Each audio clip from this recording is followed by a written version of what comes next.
Compassion is here today, and Jacob has been traveling around for 20 years, around that, which is crazy, and it's amazing to be able to do that. And so I wrote down a few things. Tell me if I'm wrong on any of these, okay? You are known for your giftedness as a singer and a songwriter of award-winning pop and folk songs. True or false? True. Sure. Yeah. It's not pride, it's just truth. It's all good. He's also a master of the art of love looping. That's what autocorrect does. That is a weird thing. Do you want to start a love looping business? Live looping. And so if you've never seen that, I wrote this down because it's probably easier for me to say it this way. It's a performance style where he records what he's playing in real time, layers the sound on sound to make his guitar sound a lot bigger than it is just by an individual instrument. So that's really fun to be able to do that. And then he's also been performing and presenting Compassion, like we said, for 20 years. It's amazing. You just released your 12th album. That is impressive. That is amazing. And you were in love with Jesus and your family, and so we're going to get to know your family a little bit. And so, ladies and gentlemen, put your hands together. Welcome Jacob Moon today. Thank you, Jeff. Appreciate it. It's great to be with you guys here this morning. It's my first time in Miramichi. Very excited. I've just never been here before. I love it. I love it already. I just want to explore it for the rest of the afternoon. I'm excited. So I come to you all the way from Hamilton, Ontario today. How many people have been to Hamilton, Ontario? All right. Wow, look at all those hands going up. That's more people than I can get to admit that they live in Hamilton, Ontario, because it's sort of thought of as like a place where there's a lot of pollution and stuff. I think we have a picture of Hamilton, actually, next slide. It's beautiful this time of year, really. You should try to get to Hamilton. That's from the front cover of our travel brochure right there. Actually, my nephew is a big fan of the Lord of the Rings movies, and he said, Uncle, Hamilton sort of looks like Mordor. Next slide. You can see it's very close. Yeah, he can't fault his observational powers there. So, but next slide. We work with Compassion, my wife and I, and we have done for many years, and it's just been such a blessing to get to travel with Compassion. And Compassion is one of those things where it's if you are with them for any length of time, they ask you to come into the field and to visit the countries where they do their work. And we couldn't travel during COVID. I don't know if you were like us, but we were really bummed out that we couldn't travel for all that time. And so I said, I made my wife a promise. I said, we're just going to set up a map of the world on the fridge, and I'll throw a dart, and wherever it lands, that's where we'll go when this whole thing blows over. So apparently we're spending 2 weeks behind the fridge is what we're doing. So it's going to be nice. It's lovely there this time of year. But we've been to Dominican Republic, which I know is very close to your heart as a church, and it's somewhere that this church has done mission work and does it on an annual basis. And so today there'll be a focus on Dominican Republican kids who desperately need our help through Compassion. How many people have heard of Compassion, even just to begin with? Wonderful. Okay, so for those of you who have not, Compassion has been at it for a while. They've been at it for over 70 years, and they've started in South Korea and back during the Korean War, and have continued to grow and grow and grow to the point where it's over 25 countries now, all over the world. A couple of million kids a year are served by the work of Compassion. And they helped. They're church-based, so they're based in a church. They're Christ-focused, and so they share the gospel, and they're child-centered as well. So they're not trying to solve all of the ills of an impoverished country like Dominican Republic. They're just trying to see if they can't, help one child at a time to escape poverty. And that is a doable mission, as it turns out. So anyways, this morning I'm going to share about Compassion. I'm going to share about how the work of Compassion and my own family story are inextricably linked, and how those two things go together, and share a real sort of a heartfelt God story that came from our own lives. And so Yeah, so I'm just going to, actually, if you want to put, I'm just noticing there's a lot of static in my ears. So if you just want to put whatever was going to be in my ears into this monitor, then I'll just take those ears out. There we go. Beautiful. Thank you.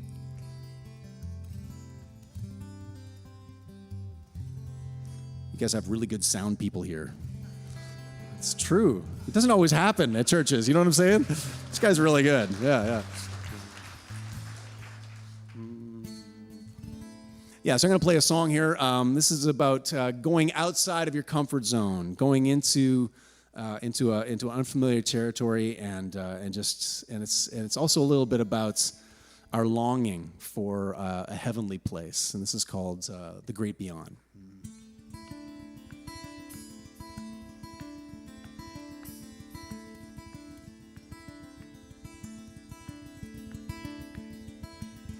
With your feet on the ledge, don't it feel like the edge of the universe? Looking down, now you get it, feel the spin in your head, it's like an insane urge to jump out of this skin, to jump out of this skin. When you fall, would you feel it at all? Would your feet touch ground?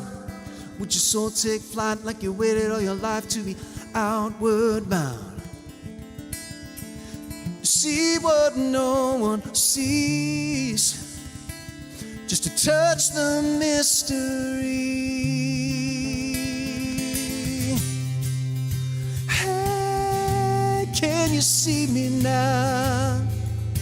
Growing smaller in your window, 'cause something deep inside me is leading me on into the great beyond. You hear the sound of the cars and you know where you are, where you've always been. In a world of space and time, don't you find that it pulls you in? Every day's the same. Well, every day's the same. Well, I always believed that there was something more, a piece of heaven that I never had an explanation for.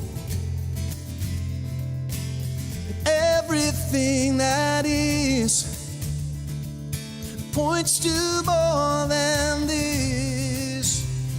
Hey, can you see me now? I've been following the whisper that calls my name. I know that it's leading me on where my own reflection is gone, into the great beyond.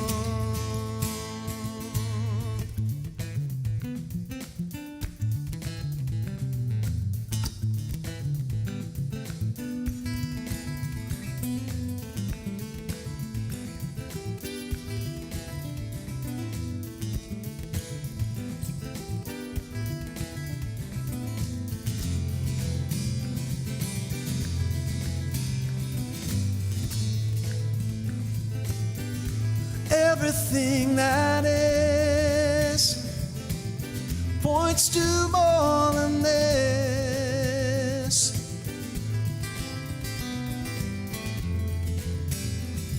Oh, everything that is.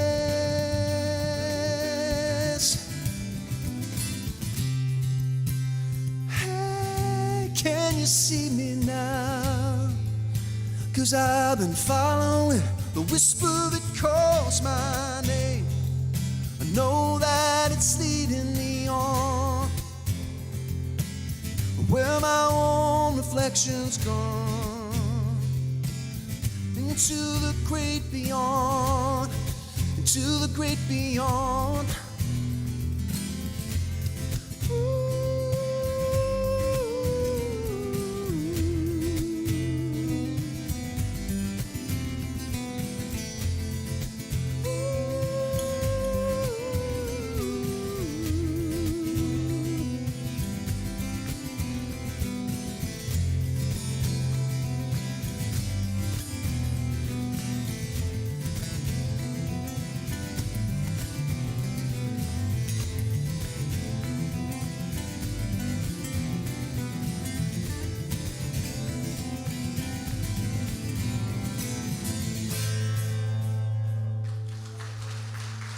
Thank you.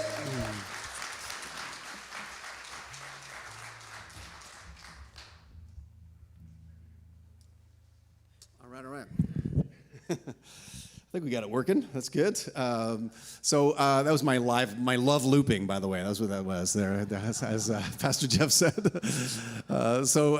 Anyways, my wife and I have gotten to travel to the Dominican, to Haiti, to El Salvador. I'll never forget that trip to El Salvador, actually. That was our first trip together. And El Salvador is a very small country. Just, you can travel to north, south, east, west points all in a day. But there are lots of needs there. If you're talking about the needs of a third world country, you're talking about it's economic disparity, there is natural disasters, there is violence, and in a place like El Salvador, it's can be a very violent place because they have some of the most violent and sophisticated gangs in all of the world living right there as a result of the Civil War and what happened after the Civil War. Those warring factions just kind of split up into some of the most well-funded gangs in the world, and they tend to conscript young people. And so if you're a young person growing up in a place like El Salvador, like a developing country or a third world country, it's hard for everybody, but it's especially hard for children if you think about it, because kids have the least ability to provide for themselves, to educate themselves, to defend themselves.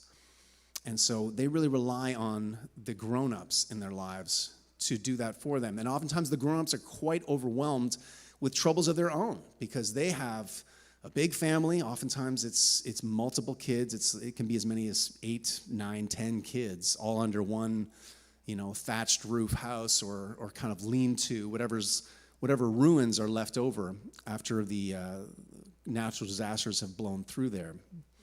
And so they're working 2, 3 jobs just to make a couple of bucks a day to try to feed everybody.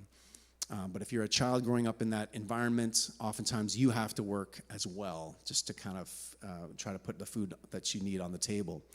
And so when you go away to a place like that, and you guys, I know many of you have been to the DR and you've come back to Canada, and that experience of reverse culture shock, right? Where you just feel like, oh man, wow, we have a lot here.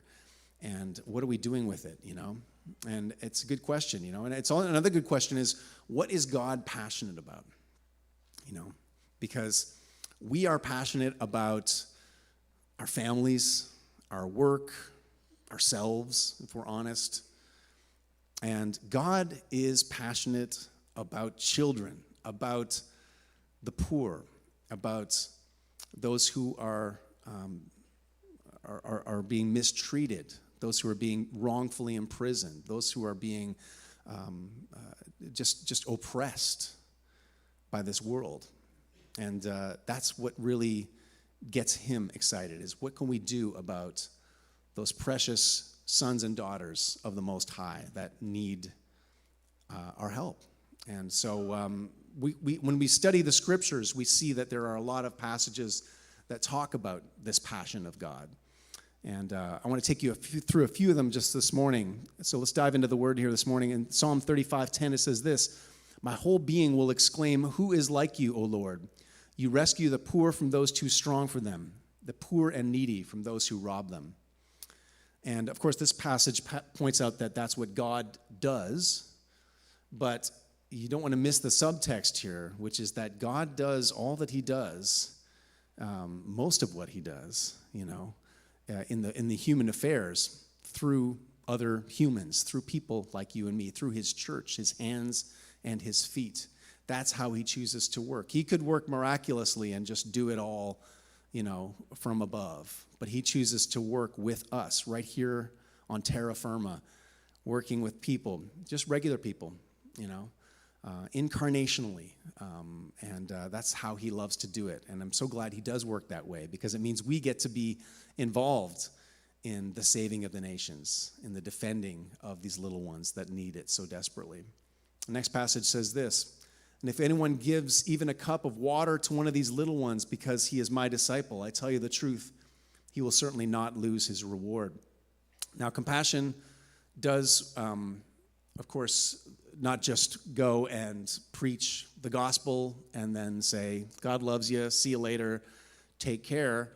They stick around, they work in a very practical way with the local folks there. And they make sure that these kids, when they come to that church-based program, that they have access to clean water, to nutritious food, to help with their homework. If they're feeling sick, they get medical attention. It's huge for these kids. A lot of these kids have never seen a doctor before. They couldn't afford to go to school. They couldn't afford to have regular meals. And now they're coming to the project and they're getting all of that in one place. And it's a very powerful, powerful thing. Next passage says this: defend the cause of the weak and fatherless. Maintain the rights of the poor and oppressed. And I love that the rights of the poor and oppressed are established in God's word, you know. And those are the folks that he really, really loves. He, again, remember that he goes back for the lost sheep. He wants to defend the weak, the weakest among us. And he's repeatedly said, you know, whenever you've done this to the least of these, you've done it to me. And so we see a lot of kids who are living in small little huts, as I said, with one parent. Usually that's mom. Dad is kind of not in the picture often. We have a little bit of that here in Canada as well sometimes, but it's very prevalent in the third world. And so sometimes these kids don't know their earthly father. And they, when they hear about a heavenly father that loves them, that cherishes them, that will defend them, that will keep his promise to them, that loves to give good gifts, and that has given them a value that is above anything. It's such a beautiful thing to see the light come on in their eyes. Before the service this morning, I was talking to Pastor Jeff, and he was telling me about his daughter who's going to Liberty University in the States and has dreams of someday, you know, taking her chosen field of study into working with, you know, some of the most rich and powerful people in the world, the royal family in Britain. And that's a dream that I'm sure he's just said to her, yeah, absolutely, go for it. It's nothing. There's nothing impossible, really, when you think about it.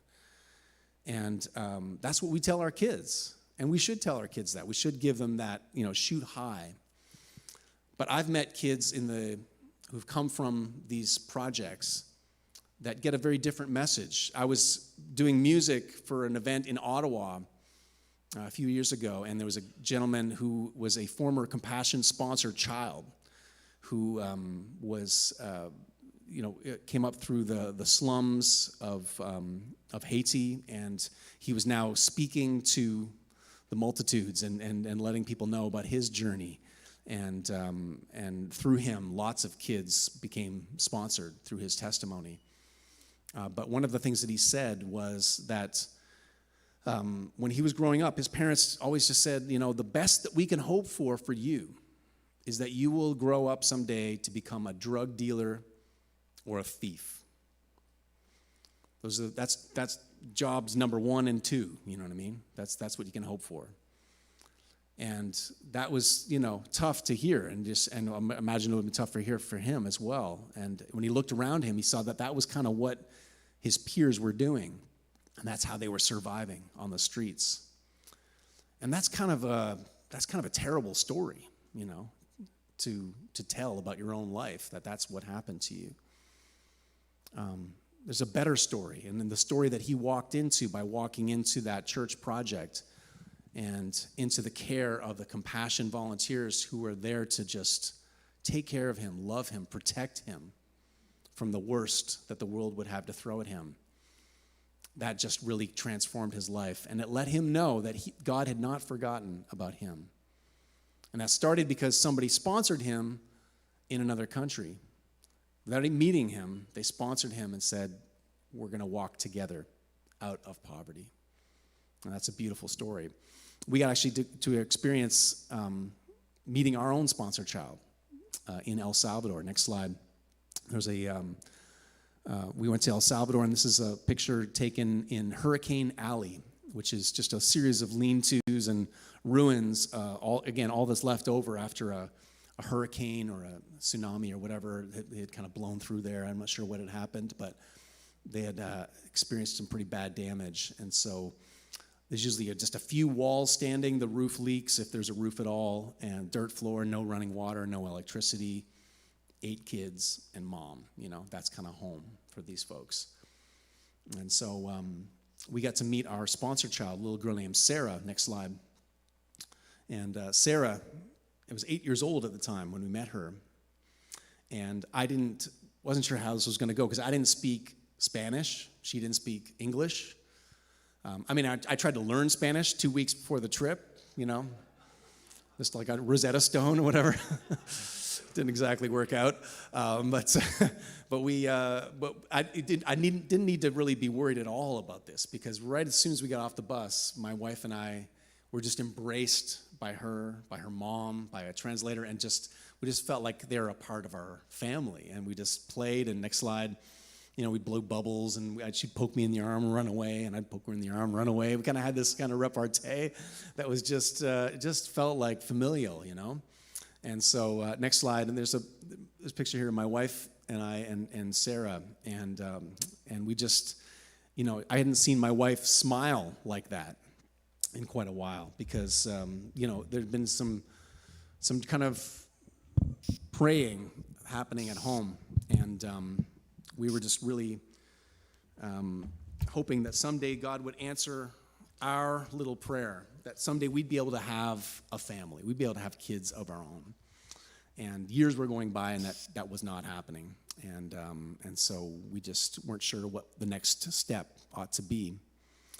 And we kind of got down on our knees and said, Lord, we surrender this dream to you. If we're not supposed to have kids, just take away the desire for kids from us.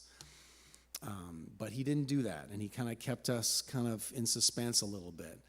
And just before this trip, we were talking to the doctors that we'd been seeing for a number of years, and they said, it's probably not going to happen for you guys. And so you might just have to kind of let go of that dream. And so, we did. With great grief, we did. But we always just felt like God was not letting us forget about that completely. And so we hope that someday we'd be able to have kids of our own. And meeting Sarah was just such a beautiful moment for Allison and I, because we just we finally felt like we had a little glimpse of what God would have for us. And if you've ever prayed a repetitive prayer over and over again, and you've prayed, Lord, where are you? Do you have the power to change my story? Do you love me enough to do that? You pray that prayer over and over. We had people praying for us. We had, prayer groups raising up this repeatedly to God, and there was silence. And we're like, Lord, where are you? We don't hear you. We don't see you anywhere. And that went on for years. And so we, when we came back from this trip with Sarah, we felt like we finally had a little bit of a light at the end of the tunnel. And I wrote this song for my wife about waiting for children. And it's a song about waiting for children, but it's really a song about waiting for anything that you've been waiting for. And there might be people here today that have been waiting for healing, waiting for a job, waiting for a loved one to come back into the fold. Whatever it is that you've been praying repeatedly for, I want you to hear the words of the song this morning.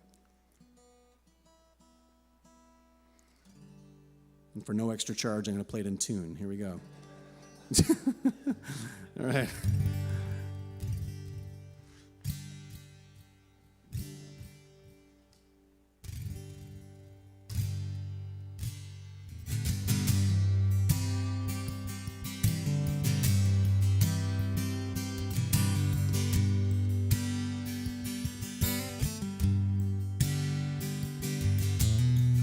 Every night she watches as another setting sun falls from the sky.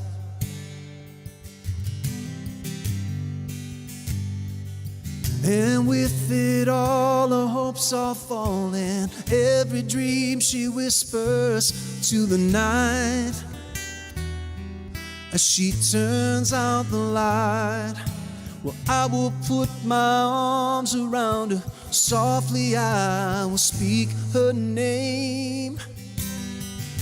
It's not the end of the road, my love. I believe we'll walk in the light. It's not the end of the road, my love. It's not like we haven't prayed, my love. We've been down on our knees every night, and heaven knows it's not the end of the road, my love. This world only loves you when it's all smiles and I'm doing fine. But when your broken heart is on your sleeve, that's when love leaves you far behind. Well, not every time, 'cause I won't let you sink down. Tell me everything you're feeling. It's not the end of the road, my love. I believe we'll walk in the light. It's not the end of the road, my love. It's not like we haven't prayed, my love. We've been down on our knees every night, and heaven knows. Oh, it's not the end of the road now. Don't have to be strong now, darling. You don't have to dry your eyes, 'cause it ain't easy when you waited so long to keep this dream alive. Yeah.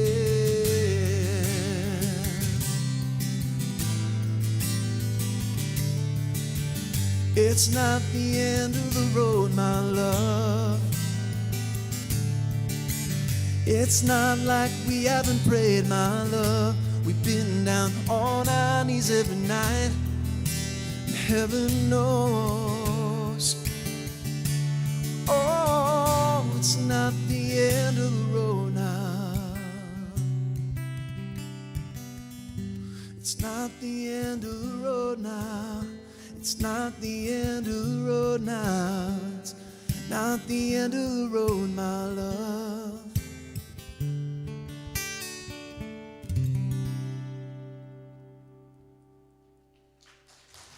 Thank you.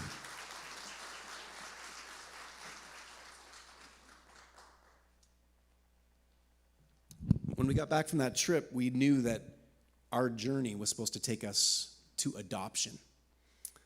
Not to adopt Sarah, but to adopt someone in Hamilton, where we live. And adoption is one of those things that it runs through the scriptures. It's the story of the Gospels. It's our story, actually, that we have been adopted into that first family of Father, Son, and Holy Spirit. There's a passage in Galatians that says this: "But when the right time came, God sent his Son to buy freedom for us who were slaves to the law, so that he could adopt us as his very own children. And because we are his children, God has sent the Spirit of his Son into our hearts, prompting us to call out, 'Abba, Father.'" I love that. He's adopted us, and then he's sent the Spirit to remind us that that's exactly what he's just done. And so with these words ringing in our ears, we just started that process of adoption. And that involved, reaching out to the Children's Aid Society in Hamilton and saying, what are the next steps? They said, okay, well, you got to meet with a social worker. You have to fill out these forms, take these questionnaires, interviews, and then do an 8-week-long course to learn how to become parents. Which I noticed nobody else has to take this course to learn how to become parents. Maybe we should, I don't know. But we did, and I'm glad we did, because we learned a lot. And one of the things that we learned was hard, which was that you could be waiting for a very long time for a match. through the Children's Aid, which was the direction we decided to take. And so we just kind of, it had already been years, but we weren't sure how much our hearts could take. But throughout those months, we just prayed and we just gave it back to God. And in April 2010, we got a phone call from the Children's Aid. They said, okay, you're sitting down. There's a little boy who was born to a teenage mom who couldn't take care of him. And would you like to meet this little guy and see if it's a match for you? And so we went up. I remember getting off that telephone call and looking at the calendar and realizing it had been almost exactly 9 months since we started this process of adoption. 9 months, of course, the average gestation period for a human life. Just want to make sure we're all on the same page there. It was a coincidence, maybe. I don't know. But we thought, maybe not. Maybe not. Let's just see what happens. So we decided we would kind of go and meet this little guy. We went up on the mountain in Hamilton. That's right, we have a mountain in Hamilton. I don't know if you knew that. And there's just walking up the driveway there in the picture window was this little mop of blonde curls, and he was looking back at us and just waving at us. And the door opens, and he grabs my hand and pulls me across the threshold. And I realized that I almost felt like my life was changing as I was walking through that door. Like that door was not a door, but a portal to another dimension or something. Because we met the foster family, a wonderful Christian couple who'd been looking after him since he was born. And there was another little baby in the corner, 6 months old. And we said, who's that? And said, oh, actually, that's his brother. So if you guys are open to a sibling group, maybe we can do that at some point. I was like, all right, it's moving fast. All right. We're supposed to decide if this is a match, and I don't know what to do. I don't know. I've never done this before. I have no idea what I'm doing. So I get down on the ground, and I start playing with trucks with this guy, this Tonka trucks. I'm just looking into his eyes, just thinking, like, who's this little guy going to be? And as I'm looking into his eyes, I'm distracted because I see my name on their television screen. And I'm like, do you see this? Everybody see this? My name is on the TV screen in this living room right now. And they're like, oh, that's weird. Well, we were listening to the satellite radio through the television, so they must be playing one of your songs. And they said, must be, because they had the sound all the way down on the television.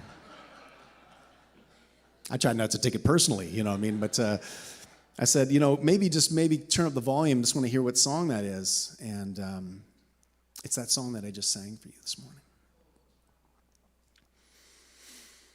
I still get the chills just thinking about it. And in that one moment, God answered the most personal prayer in the most personal way. Because he's a personal God. That's how he works, right? He works through people. Sometimes he speaks through song. But he's personal. And we made some decisions that day. We decided we would adopt this little boy, the older boy. We would name him Gabriel. And we would adopt this foster family too. They'd become part of our extended family. And 2 weeks later, we snapped this picture, next slide, on the front porch. And that's my wife with little Gabriel. And just such a beautiful moment together. Finally, that's all those questions that we had. Lord, where are you? Do you have the power to change my story? Do you love me enough to do that? All those questions were being answered in that one moment. And we decided we would try to adopt his little brother as well at some point. And time went by, and next slide, Gabriel celebrated his third birthday there. And just before Christmas, we got the word that his little brother, next slide, Simon, was finally able to join his big brother, Gabriel. Next slide. And the two are just like Mutt and Jeff. And we thought our joy is complete. We got 2 boys. It's my wife and I. It's man-on-man coverage. This is all working great. And then we learned that they had a little sister as well. I was like, how far is this going, Lord? It's just like, we can't do 19 kids and counting, you know what I'm saying? But But maybe if she needed a soft place to land, it should be with us. It should be with her brothers. And so, next slide. Little Amelia finally came home to join her two big bros. And time's gone by. They've gotten bigger. Next slide. And they're just incredible kids, and they're incredible reminders of God's grace and the way he answers prayer in surprising ways. And I can't look at these three kids without thinking about all the kids that we have sponsored over the years, all the kids through the compassion work that are today praying, Lord, where are you? Do you hear my prayer? Do you have the power to change my story? Do you love me enough to do that? Those are the raw, earnest prayers of someone who's really in need and really needs to hear from God. And how do we hear from God? You know, sometimes it's an audible voice, sometimes it's in a dream. But so often it's another person, you know. And next slide. There's kids all over the world who are just waiting for a forever family, as it were. Someone will say, you're coming with us. We're going to walk together. We're going to do this journey together. You don't have to walk alone. You know, I've met kids in these places, and they really, the ones who have been through the Compassion Program can really see the hand of God in their lives. And those who have not yet experienced that are saying, you say God exists, prove it. Prove it. I don't see proof that God exists anywhere. And what is the proof? You know? What is one of the proofs that God exists? That maybe there's one who will embody the characteristics, the grace, the love, the mercy, the compassion of Jesus, and be that for one of these little ones. I want to show you a little video this morning that shows you what it's like when these kids grow up and reflect back on their journey as a compassion sponsored child, and the difference that makes to have that sponsor and the incredible bond that they form so often with those sponsors. So we're gonna learn about Eric's story, and Eric is a special guy. I'll talk a little bit more about Eric and about what the next steps are for all of us in responding to the crisis of what we've heard about this morning, of kids that just desperately need our help. So let's take a look at Eric's story this morning. How magical that moment was when I knew that I have a sponsor now. It changed everything, literally. My name is Eric. I'm born in a family of 8 children, 4 boys, 4 girls. My father died when I was 8 years. And the time my father died, it changed the whole story.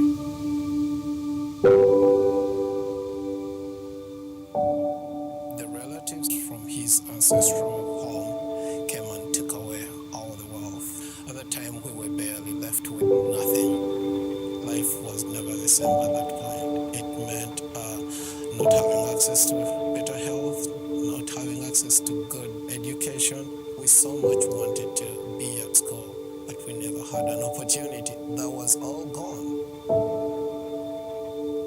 An uncle who worked with Compassion as a volunteer, he got in contact with my elder sister. They worked alongside with my mom to have us registered in the Compassion program. There was this big ray of hope, Compassion coming in. When I knew that I have a sponsor now, this was another highlight to me. Like getting a sponsor, it changed everything, literally. I'm worth. I have a life. I'm loved.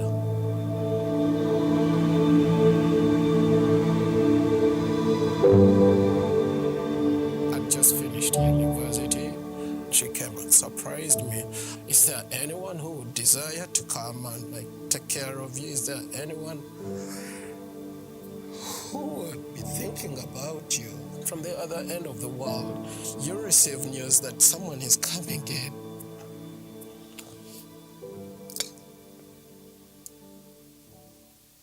Actually, Eric, we have a message from Dorothy, and we'd love to share it today. is so good to be able to send you a message today. I had no idea the impact my sponsorship would have, and it's just been amazing to see how far you've come since I first started sponsoring when you were 8. I am so proud of you, and I'm definitely going to spend for life.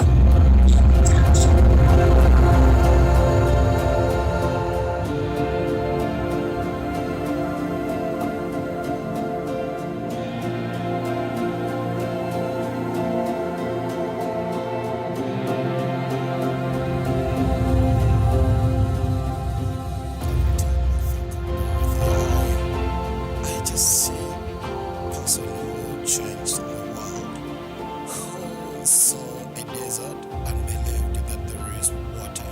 It can turn into a big tree, it can turn into a forest. Sponsoring a child with compassion is giving opportunity to live. It's more than just picking a name, it's more than just sending the little money, writing letters. It's more of giving a life and making that life worth living and very meaningful.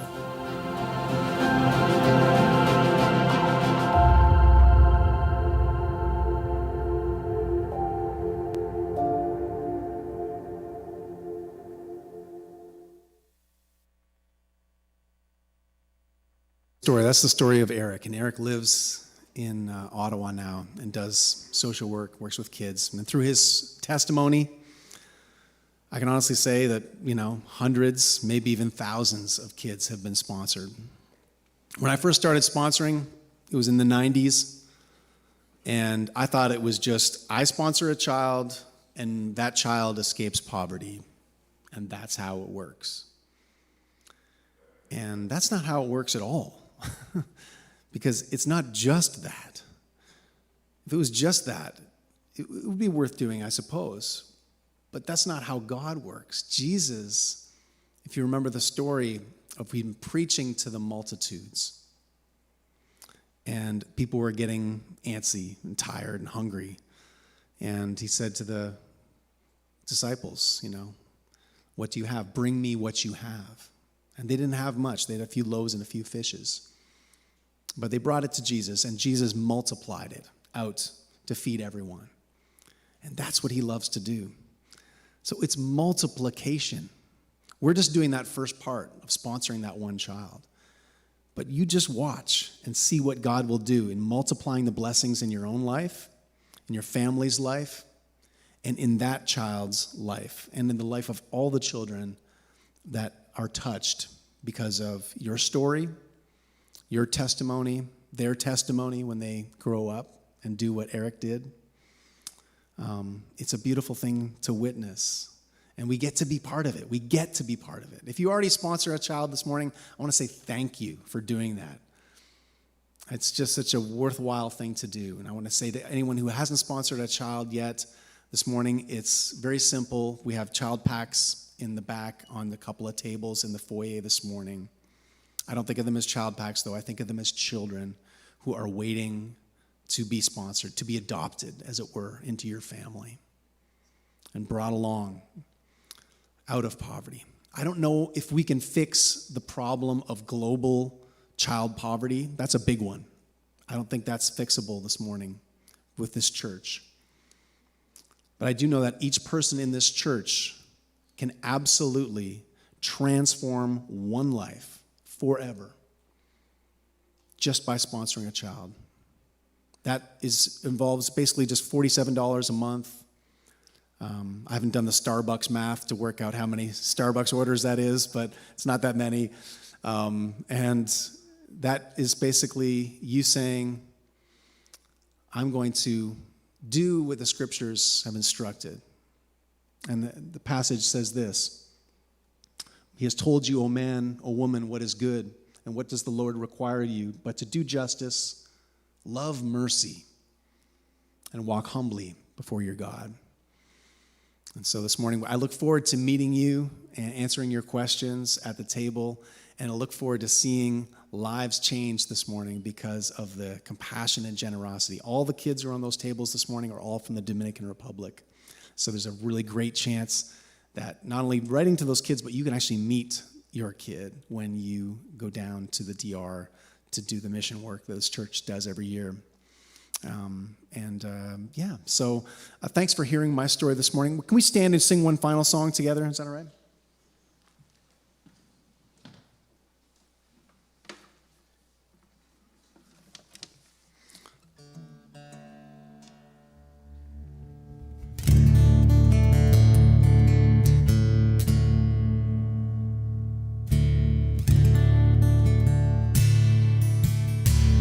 I love you, Lord.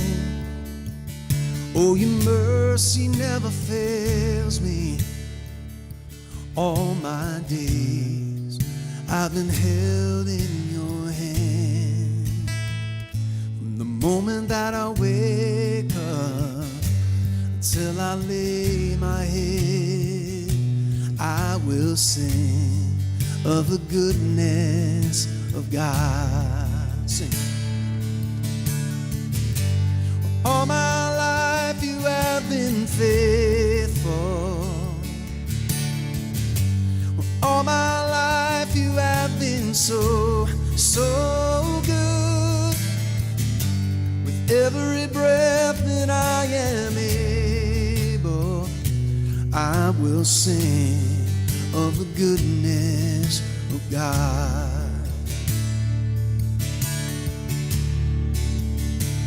I love your voice.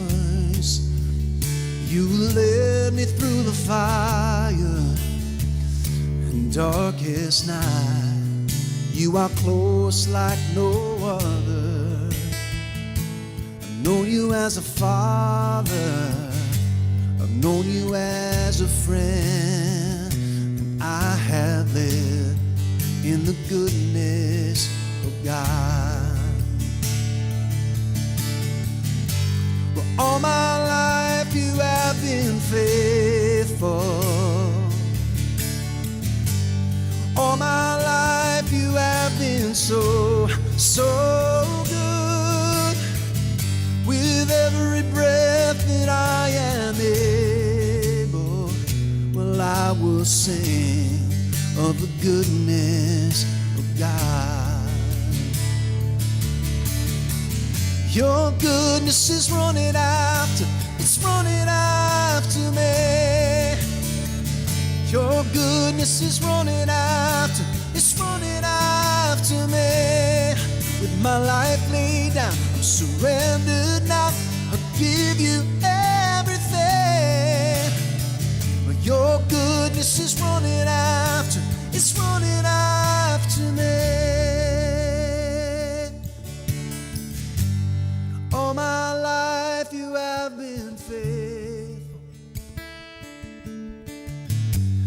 All my life you have been so, so good. With every breath that I am able, I will sing of the goodness of God. I will sing of the goodness of God. Oh, I will sing of the goodness of God.